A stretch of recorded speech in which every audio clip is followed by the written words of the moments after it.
Vermir ya, vermədi. Kim? Nəmə? Qızı vermədi mənə, dedəsi vermir daha. Zəng vur ginən kişi bəhri deyinən mən qızı istirəm. Farsdı ya. Zəng vur deyinən mən istirəm. Deyinən mən qızı istirəm. Deyinən. Ay Pazuki selam.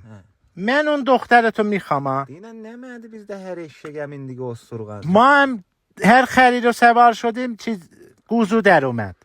ها آره. Oğlan yox hələ. رومن اصلا hiç پسری نیست.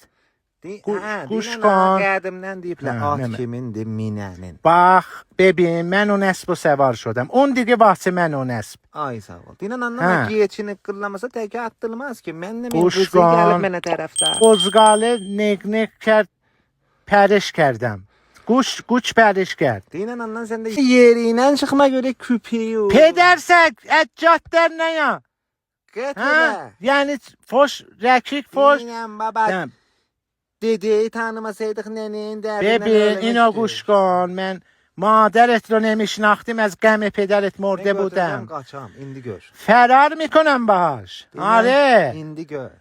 آره من مساحت من پسر نیست اصلا دندونم باشه هویج نیست هویج باش دندون نیست